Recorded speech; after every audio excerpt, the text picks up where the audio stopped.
आधी नॉलेज के साथ बिजनेस शुरू करना, एक तरह से आप कह सकते हैं कि जैसे अभिमन्यु चक्रव्यूह में बाद में जाके फंस गए थे, कुछ उस तरह की परिस्थिति में एंटरप्रेन्योर चले जाता है। इसीलिए हमारे मैक्सिमम बिजनेसेस पहले 2 साल में या पहले 5 साल में फेल हो जाते हैं। आपको जो आप बिजनेस करने जा रहे हैं उसको हाई परफॉर्मेंस के साथ एक सिस्टमेटिक परफॉर्मेंस को अगर आप जोड़ते चलेंगे तो आप धीरे धीरे धीरे धीरे उन बुलंदियों तक पहुंच जाएंगे जिसका आपने कभी ख्वाब देखा था। उसके अंदर अगर उसको हम सही तरह से ट्रेन करें स्टार्ट लाइन के ऊपर और हम उसको एक सिस्टमेटिकली उसको हम परफॉर्म करने का एक तरीका बताएं तो वो दिन दूनी रात चौगुनी तरक्की कर सकता है। हाँ जी। और यही मेरा लक्ष्य है। आप जो भी काम कर रहे हैं आपको उस काम को एनालाइज करना पड़ेगा और आपको देखना पड़ेगा कहाँ कमियां आ रही हैं और उन कमियों को दूर करने के लिए एक बार तो आपको पूरे बिजनेस का एनालिसिस बहुत अच्छे से करना पड़ेगा या करवाना पड़ेगा।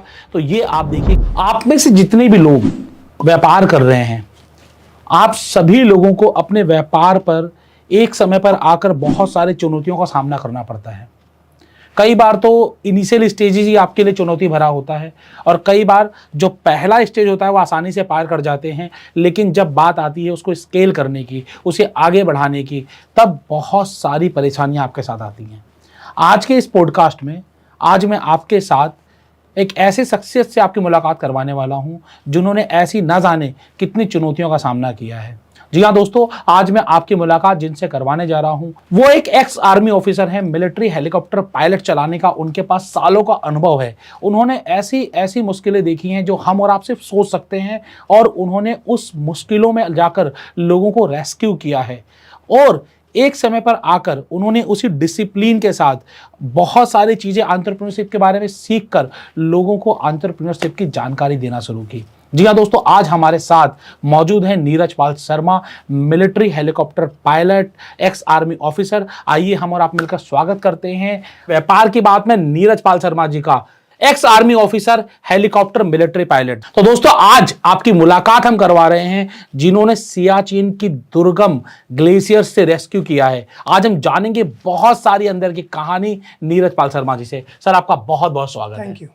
सबसे पहले तो मैं जानना चाहूंगा कि आप अपने बारे में कुछ बताएं, आप अपने एक्सपीरियंस के बारे में कुछ बताएं as a military helicopter pilot. Sir, मेरा सबसे पहले तो एक सौभाग्य है, बहुत बड़ा सौभाग्य है कि मैंने इंडियन आर्मी के लिए काम किया और मेरे को वो अवसर मिला कि मैं सियाचिन में जाकर और वहाँ पर जाकर हेलीकॉप्टर फ्लाइंग करूँ और उन सब चीज़ों को जानूँ जिसके बारे में कोई ख्वाब में ही एक युवा नौजवान सोच सकता है। इसमें 2-3 चीज़ें मैं आपको बताना चाहूँगा कि हेलीकॉप्टर पायलट्स जो सियाचिन ग्लेशियर में फ्लाइंग करते हैं वो एक बहुत ही अनुभवी और बहुत ही हाई परफॉर्मिंग मिशंस हैं जिसको वो अंजाम देते हैं। और ये वो पायलट्स हैं जिनसे इंस्पायर होकर, जिनके साथ कंधे से कंधा मिलाकर जब हमने रेस्क्यू ऑपरेशंस किए तो मैंने जाना कि एक हाई परफॉर्मेंस क्या होता है एक्चुअल में।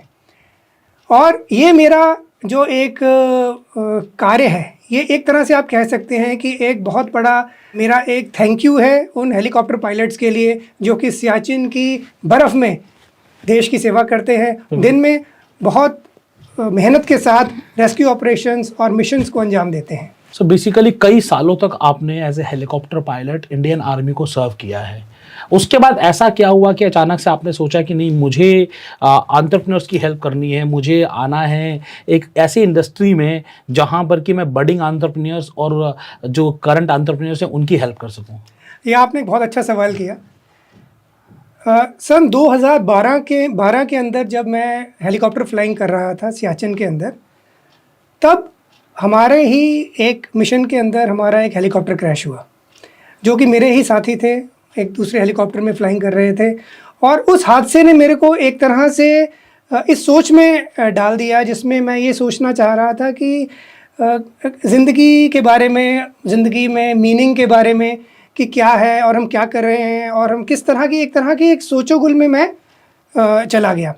और उस वक्त मैंने कुछ किताबों का अध्ययन किया, कुछ चीज़ों को मैंने पाया और वहाँ पर एक छोटी सी लाइब्रेरी है जो अभी आज भी अगर आप देखेंगे तो बेस कैंप के अंदर एक छोटी सी लाइब्रेरी है जिसके अंदर मैं गया और मैंने वहाँ पर एक किताब ली उस वक्त जिसका नाम था 1 मिनट मिलियनेयर।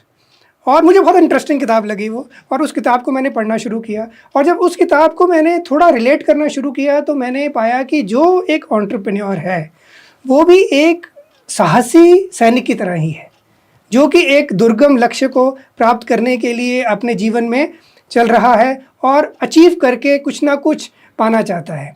और वहीं मेरी मुलाकात एक एंटरप्रेन्योर से हुई, और उसी एंटरप्रेन्योर के बारे में जब मैंने और अध्ययन किया तो मेरी और ज़्यादा रुचि उसके अंदर बढ़ती चली गई, और मैंने पाया कि जी हाँ, यही वो एक वॉरियर है जो कि वर्दी तो नहीं पहनी है, पर वो ऐसे एक लड़ाई में लड़ रहा है जिसका मुझे बहुत फ़ख्र महसूस हुआ।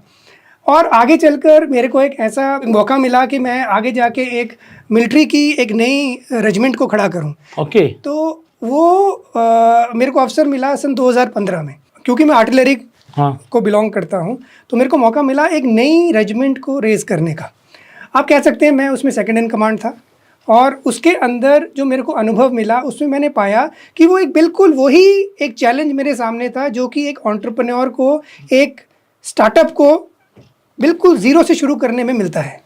उस वक्त मैंने कुछ ऑनलाइन कोर्सेज लिए, कुछ चीज़ों के बारे में जानकारी प्राप्त करने की कोशिश की, और मैंने ये उस चीज़ का एनालाइज़ किया कि जो चीज़ें किताबों में पढ़ाई जा रही थी या बताई जा रही थी और ग्राउंड के ऊपर जो मैं कर रहा था, उसमें मैंने थोड़ा सा डिफरेंस पाया, और वही डिफरेंस को मैंने नोट्स बनाने शुरू किए, और जो बताया जा रहा था उसको मैंने इम्प्लीमेंट किया। तो कुछ चीज़ें तो वर्क कर रही थी, पर करीब 70% चीज़ें थी जो वो काम नहीं कर रही थी। तो वहाँ मेरा रुझान और बढ़ता चला गया, और उसके बाद फिर मेरे को एक और मौका मिला जिसमें मेरे को फिर से एक नई संस्था में नई तरह से उसको थोड़ा सा और ग्रो करना था, वहाँ जाने का मौका मिला। तो करते करते मैं एक एंटरप्रेन्योरशिप की तरफ, आप कह सकते हैं कि मेरे जीवन में ऐसे अनुभव हुए कि मैं एंटरप्रेन्योरशिप की तरफ मुड़ता चला गया। सर बेसिकली ये बात तो बहुत बड़ी सच्चाई है, अगर आपको तैरना सीखना है तो आप किताबों से नहीं सीख सकते। आप खुद एक हेलीकॉप्टर पायलट रहे हैं, तो आपने प्रैक्टिकल ट्रेनिंग ली होगी, तब जाकर आपको पहली बार मिलिट्री में हेलीकॉप्टर चलाने का मौका मिला होगा, सिर्फ किताब पढ़कर तो नहीं मिला होगा। तो एंटरप्रेन्योरशिप भी एक ऐसी ही जर्नी है जहाँ पर कि आपको करके पता चलता है। ठीक है, आप MBA करते हो, आप BBA करते हो, आप बहुत सारे लोगों से ट्रेनिंग लेते हो और उसके बाद आपको ज्ञान हो जाता है, लेकिन असली ज्ञान कब होता है? जब आप इस वार में उतरते हो, जब आप इस जंग में उतरते हो। तो आपको क्या लगता है कि आप एज ए हेलीकॉप्टर पायलट, जब आप एक सिविलियन की ड्रेस में आए हो आज, और आपने as a coach, as a business coach अपनी एक नई जर्नी करने की सोची है, तो यहाँ पर आपको क्या लगता है कि एंटरप्रेन्योर्स की लाइफ में क्या क्या चैलेंजेस होंगे, क्या चैलेंजेस हैं जो आपको समझ में आते हैं? देखिए, एंटरप्रेन्योर जब स्टार्ट लाइन पे खड़ा है तो उसके दिमाग में क्या लक्ष्य है? क्या वो भागना चाहता है? क्या वो ड्राइव करना चाहता है बिजनेस को, या वो टेक ऑफ करके ऊंचाइयों को और हाई लेवल पे जाना चाहता है? मेरा ये मानना है कि एक एंटरप्रेन्योर को टेक ऑफ करना चाहिए। उसको एक बहुत बड़ा लक्ष्य, क्योंकि वो प्राप्त कर सकता है उसके अंदर, अगर उसको हम सही तरह से ट्रेन करें स्टार्ट लाइन के ऊपर, और हम उसको एक सिस्टमेटिकली उसको हम परफॉर्म करने का एक तरीका बताएं, तो वो दिन दूनी रात चौगनी तरक्की कर सकता है। हाँ जी। और यही मेरा लक्ष्य है, यही मैंने पाया।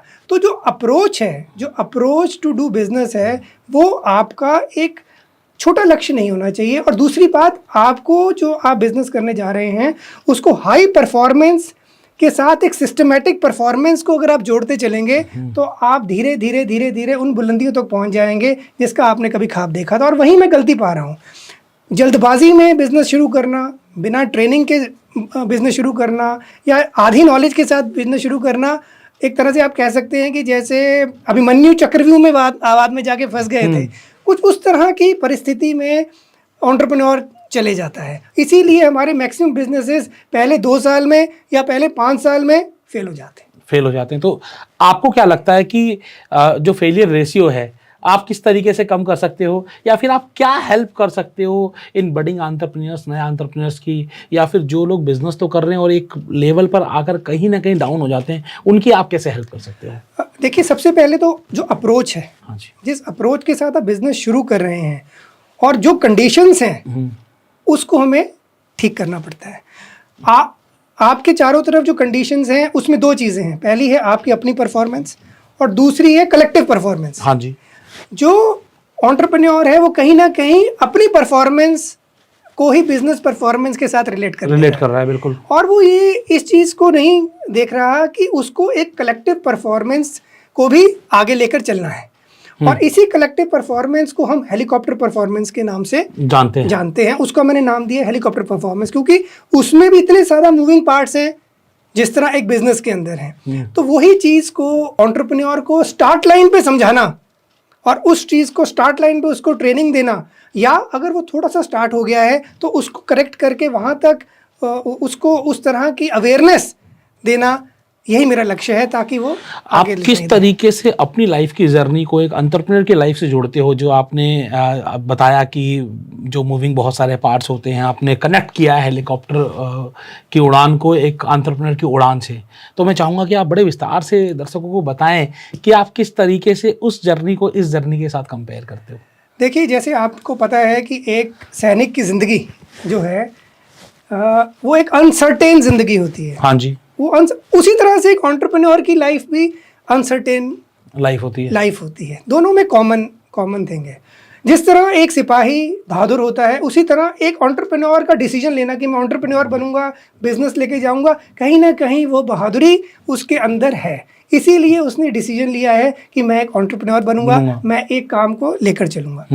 और जैसे हम एक डिफ़िकल्ट मिशन को अचीव करते हैं, हम आगे बढ़ने की सोचते हैं, तो अगर आपके पास सही ट्रेनिंग, सही हथियार, सही तरह से आपको कोई बताने वाला नहीं है, तो आप एक इस तरह के जंगल में जा रहे हैं जहाँ पर कहीं ना कहीं आपको घाव हो सकता है। और उसी चीज़ को मैं चाहता हूँ कि वो घाव ना हो, और समय से पहले आप तैयारी करके जाएं, और जब आप वहाँ पे पहुँचे तो आप बड़ी ही निपुणता के साथ उस बाधा को पार कर जाएं, ताकि उसका असर आपकी सेहत, आपके फाइनेंसेस, आपके परिवार और जो आपके साथ जुड़ी हुई पूरी तमाम चीज़ें हैं उसके ऊपर आपका असर ना पड़े, और आप एक जाबाज सिपाही की तरह फतेह के साथ जीतते हुए आगे बढ़ते चले। Army officer, ex army officer as an, आप क्या चाहते हो कि आपका विजन और मिशन क्या है? अब आगे आप क्या लाइफ में अचीव करना चाहते हो? देखिए, वैसे मेरा एक सपना है, हो सकता है कि आपको थोड़ा बड़ा लगे, लेकिन मैं ये अंदर से चाहता हूँ कि हिंदुस्तान में सोने की चिड़िया वापस आए। बहुत जबरदस्त। यही मेरा एक छोटा सा सपना है, क्योंकि मैंने सुना किताबों में कि हिंदुस्तान कभी सोने की चिड़िया था। तो मेरा एक छोटा सा प्रयास है कि अगर मैं एंटरप्रेन्योर्स को ट्रेनिंग दूं और वो आगे कामयाबी लें और जॉब्स आएँ और लोग आके उसके अंदर शामिल हों, और हम एक ऐसे जो हमारा एक जो हमारा हक है उस सोने की चिड़िया पे, जो हमारा हक है, वो वापस लौट के आए, हम तरक्की करें और हम और आगे बढ़ते चलें। आपने विजन तो बहुत बड़ा देखा है, लेकिन इस विजन को आपको क्या लगता है कि क्या रोड मैप्स होंगे इस विजन को पूरा करने के लिए? देखिए, अगर हम फंडामेंटल्स को समझ जाएं तो, और हम मैकेनिक्स को समझ के और उस तरह से हम सिस्टमैटिकली अप्रोच करें, परफॉर्म करें, तो ये विजन, मुझे लगता नहीं है कि कोई बहुत बड़ा विजन है। मुझे लगता है ये डूएबल विजन है, क्योंकि हमारे पास, हमारे देश के अंदर वो सारे तमाम रिसोर्सेज हैं जो कि एक बिज़नेस को हेल्प करते हैं। बिल्कुल। और हमारे देश के अंदर वो सब चीज़ें हैं, वो जज्बा है जो कि हमें आगे से आगे ले जा सकता है। और आज की डेट में जहाँ टेक्नोलॉजी इतनी एडवांस हो चुकी है, वहाँ पे जो युवा है वो सच्चाई जानना चाहता है। वो जानना चाहता है कि सच में मुझे बताइए कि एक्चुअल में इफ़ेक्टिव चीज़ क्या है। झूठ सेल नहीं होगा, ना कभी हुआ है, हो सकता है पास्ट में हो गया हो, पर सोशल मीडिया के ज़माने में झूठ आप नहीं कर सकते। तो ये जो विज़न है, अगर हमारे नौजवान या हमारे युवा पीढ़ी या हमारे जो लड़के जो एंटरप्रेन्योर्स बनने का सपना देख रहे हैं या बहादुर हैं कि इस फील्ड के अंदर वो आगे चलना चाहते हैं, तो वही रास्ता है आगे तक जाने का। तो सर, आज आप एज ए बिजनेस कोच अगर मैं कहूँ, तो आपने क्या प्रोसेस अपनाया है कि आप बडिंग एंटरप्रेन्योर्स, नए एंटरप्रेन्योर्स की हेल्प करेंगे? क्या तरीका है, क्या प्रोसेस रहा है? देखिए, सबसे पहले मैं बताता हूँ हेलीकॉप्टर फोकस के बारे में। हेलीकॉप्टर फोकस एक ऐसा फोकस है जो काफ़ी सारे मूविंग पार्ट्स को ध्यान में रखते हुए कुछ डिसीजन लेता है या कुछ परफॉर्म करने की स्ट्रेटजी बनाता है। वो एक लाइन में नहीं है, वो कई सारे मूविंग पार्ट्स को समझकर और फिर वो धीरे धीरे उस चीज़ की तरफ एडवांस करता है जहाँ पर उसका रास्ता जिस मंजिल की तरफ जा रहा है। तो इस हेलीकॉप्टर फोकस के बारे में सबसे पहले मैं जानकारी उन नौजवानों को, या नॉट ओनली नौजवानों को, कुछ जो कि थोड़े से सीनियर हैं और लेकिन इस चीज़ में उतरना चाहते हैं, थोड़ा घबराहट में रहते हैं। घबराहट इसलिए क्योंकि आपको उस तरह का ओरिएंटेशन और उस तरह की अवेयरनेस का थोड़ा सा हमारे अंदर कमी रहता है। तो सबसे पहले मैं हेलीकॉप्टर फोकस के बारे में अपने जो एंटरप्रेन्योर्स हैं उनको ट्रेनिंग तो आपने ये लगाया हुआ भी हेलीकॉप्टर लगाया हुआ आपने? हाँ जी हाँ, ये मेरे को हमेशा याद दिलाता है कि मैं एक मिशन के ऊपर हूँ जिसमें मैं हेलीकॉप्टर को ऊंचाइयों तक उड़ाना चाहता हूँ। मैं नहीं चाहता हेलीकॉप्टर ड्राइव करे या वो थोड़ा सा करके और एक छोटा सा काम करे। मैं चाहता हूँ कि वो बड़े से बड़े लक्ष्य की ओर उड़ान भरे। तो इसीलिए मैं इसकी रिमाइंड करने के लिए अपने पास ये लगा के रखता हूँ। आज आप हमारे पास हो और बहुत सारे लोग आज आपके इस वीडियो को देख रहे हैं, तो उनमें से कई लोग एंटरप्रेन्योर बनने का सपना सोच रहे हैं और कई लोग ऐसे भी हैं जो एक अच्छी पोजीशन पर हैं लेकिन वहाँ से वो उड़ान नहीं भर पा रहे हैं। तो उनके लिए क्या मंत्र रहेंगे? उनको क्या बताना चाहोगे? ऐसा क्या करे वो बिजनेस में जहाँ से वो एक अच्छी पोजीशन पर और सक्सेस या ग्रोथ रेट उनकी हमेशा ऊपर की तरफ रहे? देखिए, पहले थोड़ा सा उनको रीसेट करना पड़ेगा। अपने आप को थोड़ा रीसेटिंग मोड में आना पड़ेगा। बैठ के एक हम चीज़ को बोलते हैं जिसको बोलते हैं न्यूट्रल टाइम। न्यूट्रल टाइम वो टाइम है जिसके अंदर हम किसी को ब्लेम नहीं कर रहे, हम किसी को किसी चीज़ के बारे में हम बहुत ज़्यादा अपने नज़र से चीज़ को नहीं देख रहे, हम एक थर्ड पर्सन के पर्सपेक्टिव से उस चीज़ को हम सोच रहे हैं। तो अगर आप एक एंटरप्रेन्योर बनना चाहते हैं तो आपको न्यूट्रल टाइम के साथ अपने साथ बैठ के एनालिसिस, सेल्फ इंट्रोस्पेक्शन अपने साथ भी कर सकते हैं, या आपको लगे कोई काबिल इंसान आपके साथ बैठ के आपको उस चीज़ के बारे में बता सकता है तो आप उसके साथ बैठ सकते हैं। लेकिन सबसे पहले आपको रीसेट होकर मेंटली उस चीज़ में आना है, क्योंकि मैं आपको बताना चाहूँगा कि जब हम हेलीकॉप्टर फ्लाइंग करते हैं तो उसमें कॉन्सेप्ट होता है चेयर फ्लाइंग। जो पायलट्स हैं वो सीधा ही हेलीकॉप्टर को टेक ऑफ नहीं कर जाते हैं, वो पहले पूरी ट्रेनिंग लेकर एक चेयर पे बैठकर वो आंखें बंद करके पूरा उस चीज़ के बारे में रिहर्सल करते हैं कि हम किस तरह से फ्लाइंग करेंगे। उसी तरह से एक एंटरप्रेन्योर को पहले अच्छी ट्रेनिंग लेकर एक चेयर फ्लाइंग के नज़रिए से, क्योंकि वो आपके अंदर कॉन्फिडेंस लेके आएगा, और जब आप उस ट्रेनिंग को पाएंगे आपका अंदर का कॉन्फिडेंस ही आपकी उड़ान भरेगा। आपको कोई सर्टिफिकेशन की ज़रूरत नहीं है, आपका जो सेल्फ कॉन्फिडेंस है वो और अवेयरनेस लेवल जब ऊपर की ओर जाएगा तो आपको तमाम रास्ते एक अलग नज़र से नज़र आने शुरू हो जाएंगे। गजब, यही मेरा है सर। मुझे बहुत ही अच्छा लगा जिस तरीके से आपने बताया है कि एंटरप्रेन्योर्स के लिए कि आज उन्हें रीसेट होना पड़ेगा।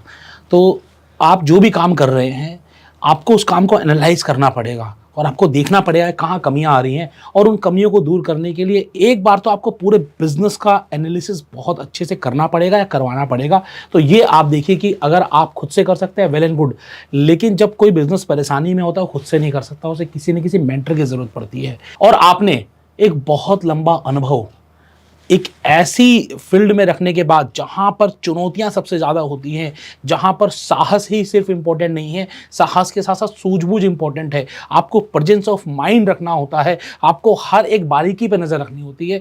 ऐसी जगह पर काम किया है और सर्वोच्च जहां हमारे मन में आदर आ जाता है, आर्मी के लिए काम किया है। तो सबसे पहले तो सर मैं आपको इसके लिए बहुत बहुत बहुत दिल से धन्यवाद दूंगा कि आपने बहुत सारे लोगों की जान भी बचाई है अपने कार्यों के ज़रिए।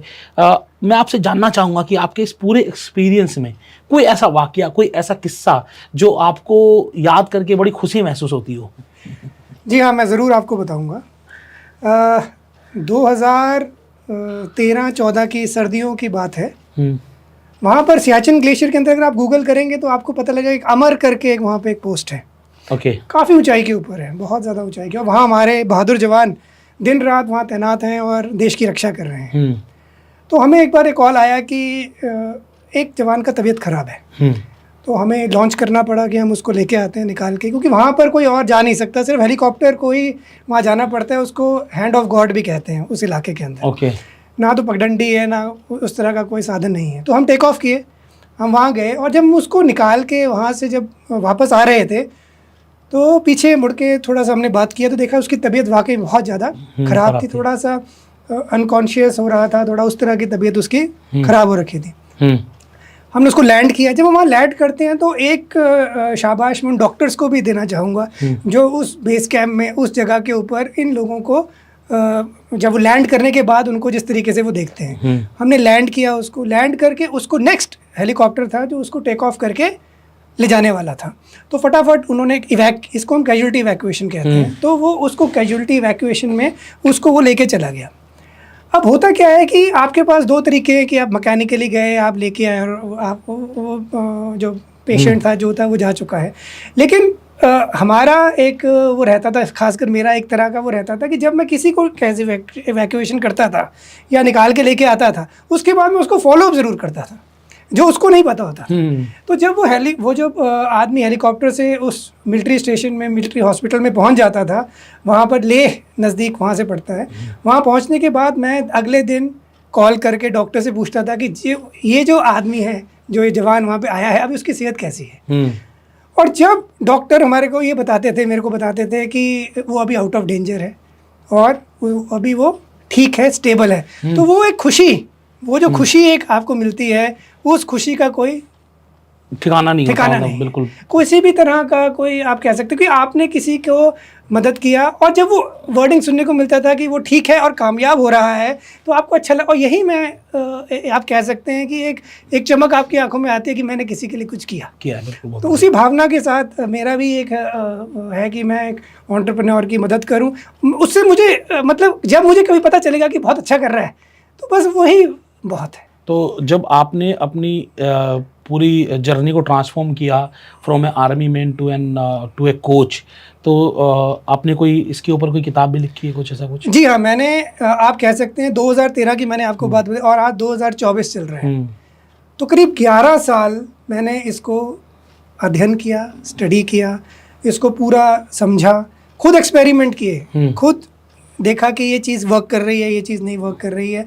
और उसके बाद मैंने एक किताब लिखी है सर, इसका ये मैं आपको दिखाना चाहूँगा, जिसका नाम है helicopter formula for business performance. Helicopter formula for business performance क्या है इस किताब में खास? सर इसमें मैं बेसिक फंडामेंटल्स को टच कर रहा हूँ। फंडामेंटल्स जो कि एक लीडर को, क्योंकि एंटरप्रेन्योर एक लीडर भी है, एंटरप्रेन्योर एक खुद उस लड़ाई में वॉरियर भी है, वो खुद ही गोल की तरफ भी जा रहा है और टीम को भी लेके जाना है। तो इस चीज़ को मैंने उसमें समझाने की कोशिश की है कि इन सारे मूविंग पार्ट्स को एक अगर एक हेलीकॉप्टर पायलट की तरह अगर आप बिज़नेस को लेके चलें, तो आपको किन चीज़ों का ध्यान रखना है और आप उस बिज़नेस को कितनी ऊंचाइयों तक ले जा सकते हैं। सर लास्टली मैं आपसे एक सवाल लेना चाहूँगा कि आज के दिन जो एंटरप्रेन्योर सक्सेसफुल नहीं हो पा रहे हैं, उन लोगों को आप क्या कहना चाहोगे?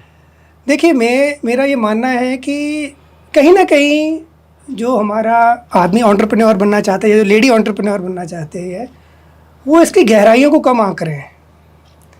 कहीं ना कहीं उनको लगता है कि ये तो गहरा नहीं है और मैं तो उसको आसानी से कर लूँगा, मुझे किसी की ज़रूरत नहीं है, मैं यहाँ से या चैट जीपीटी से या कहीं से करके। लेकिन वो नंबर 1 मिस्टेक है।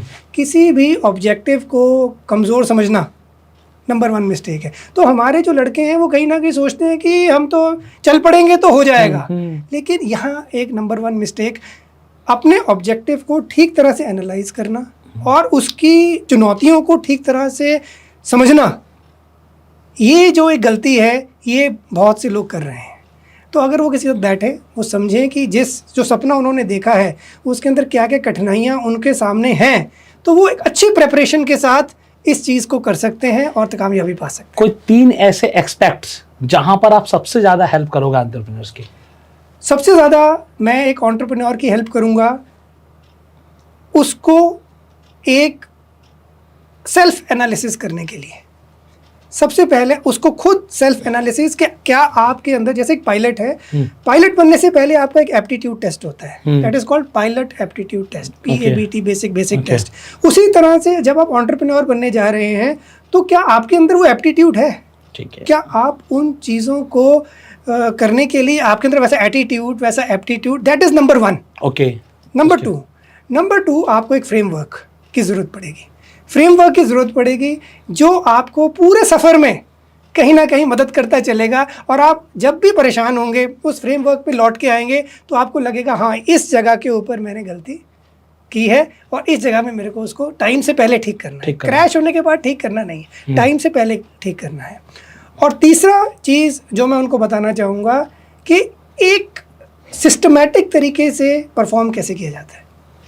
एक गोल सेट करना ही सब कुछ नहीं होता है, उसको धीरे धीरे उसकी तरफ एडवांस कैसे करते हैं। मिलिट्री एडवांस करती है, एकदम तो कैप्चर नहीं कर लेती, वो एडवांस की टेक्निक बिजनेस के अंदर क्या है और कैसे आप एक एंटरप्रेन्योर धीरे धीरे एडवांस करके उस अपने लक्ष्य की तरफ बढ़ सकता है और एक बड़ी मंजिल को पा सकता है। आज से करीब 3 साल बाद, 5 साल बाद, या जो भी एक रियलिस्टिक फिगर है उसको वो प्राप्त कर सकता है और खुश रह सकता है, पीसफुल रह सकता है और हंसता खेलता एक, आप कह सकते हैं, एक बहुत ही कामयाब इंसान बन सकता है। नीरज जी, आज आपसे बात करके बड़ा मज़ा आया। हमने आपकी जर्नी को भी समझा कि किस तरीके से आपने एक आर्मी ऑफिसर के रूप में हेलीकॉप्टर मिलिट्री पायलट, जहाँ पर आपने सियाचिन ग्लेशियर्स की उच्चतम पहाड़ियों पर, दुर्गम पहाड़ियों पर जाकर सैनिकों की मदद की है। हम लोग सिर्फ टीवी पर देखते हैं, जब मोदी जी जाते हैं वहाँ पर 15 अगस्त या फिर दिवाली वाले दिन, हम केवल तब देखते हैं। अदरवाइज़ आपने उसको फील किया है बिल्कुल नज़दीक से, ना कि फील किया है बल्कि वहाँ पर आपने सैनिकों की मदद की है। और इसी तरीके से जो एंटरप्रेन्योर्स जो आज इस कॉम्पिटिटिव युग में जो कुछ परेशानियां झेल रहे हैं, वहाँ पर अब ये मदद करना चाह रहे हैं आप लोगों की। तो अगर आप इनके बारे में अधिक जानना चाहते हैं तो इनकी डिटेल्स आपको डिस्क्रिप्शन में मिल जाएगी, आप वहाँ से इनसे कनेक्ट कर सकते हैं और कनेक्ट करके आप अपनी लाइफ की मुश्किलें, अपने लाइफ में आपको जो चुनौतियाँ आ रही हैं उसके बारे में भी डिस्कस कर सकते हैं। तो आज हमारे साथ थे Neeraj Pal Sharma ji, ex army officer, helicopter military pilot, now turn to a high performance coach. आज के इस पॉडकास्ट में आने के लिए आपका बहुत बहुत धन्यवाद। Thank you. नमस्कार।